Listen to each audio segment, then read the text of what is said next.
అలాగే నమస్కారం. కున్సెట్ శ్రీనివాస్ ఛానల్ నుండి స్వాగతం. ఫస్ట్ టైం చూసినప్పుడే సబ్స్క్రైబ్ చేసుకొని బెల్ సింబల్ ప్రెస్ చేయండి. మన వీడియోల్లో అనేకమైన అన్ని లీగల్ విషయాలే ఉంటాయి.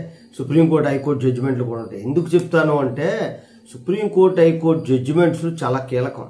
మీకు ఇవి చట్టాల్లో ఏ చట్టంలో చదివితే దొరుకుతుంది అనేటువంటి కన్ఫ్యూజన్ ఉంటుంది. అలాంటిది ఏది సుప్రీంకోర్టు చెప్పింది అంటే చట్టంలో ఉన్నా లేకపోయినా మనకు అనవసరం. ముందు వీడియోలు చూడండి, చాలా ఇంపార్టెంట్ వీడియోలు అన్నమాట. ఈరోజు సుప్రీంకోర్టు ఒక ప్రత్యేకమైనటువంటి ప్రాథమిక హక్కు గురించి తేల్చిపోయింది. ప్రత్యేకమైన ప్రాథమిక హక్కులు అన్నవి రాజ్యాంగంలోని చేర్చేశారు కదా.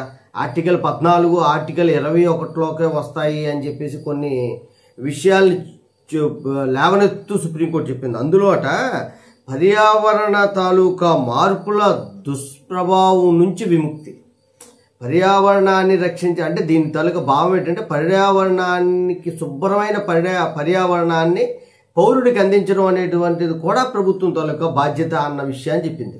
ఎందుకు ఇది ఇంత ప్రాచుర్యం పొందింది ఈ కేసు అంటే ప్రాథమిక హక్కులు అనేవి చాలా ఉన్నాయి. అందులో ఆర్టికల్ 14, 19, 21 14, 21 ఆర్టికల్ ప్రకారం కూడా పర్యావరణాన్ని శుభ్రమైన పర్యావరణాన్ని పొందే హక్కు కూడా ప్రజలకు ఉంది. పౌరుడితో పాటుగా ఇక్కడ ఉన్న జీవరాశులన్నిటికీ ఉంటాయి అని చెప్పి.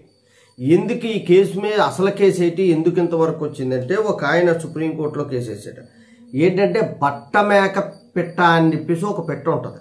అలాగే లెన్సర్ ఫ్లోరికాన్, దీన్ని గడ్డి నెమలి అంటారట. ఈ రెండు పక్షులు అంతరించిపోతున్నాయి, దాన్ని పరిరక్షించవలసిన బాధ్యత ప్రభుత్వానికి ఉంది అని చెప్పి ఆయన సుప్రీంకోర్టులో పిల్లు పెట్టేశారు. దీని మీద విచారణ జరుపుతూ పర్యావరణానికి పక్షులు కూడా చాలా కీలకమైనటువంటి బాధ్యత ఉంది. పక్షులు కూడా చాలా కీలకం అవసరం మనకి. దాన్ని రక్షించుకోవాల్సిన బాధ్యత అందరి మీద ఉంది. పక్షుల సంరక్షణలో మేము 2021లోనే గుజరాత్, రాజస్థాన్లో 99,000 చదరపు కిలోమీటర్లు ఏర్పాటు చేసిన విద్యుత్ వైర్లను కూడా తొలగించి పక్షులను రక్షించేటువంటి ఏర్పాటు చేసాం. అక్కడ అనేక మంది పక్షులు చనిపోతూ ఉండే కరెంటు వైర్లు తగిలి.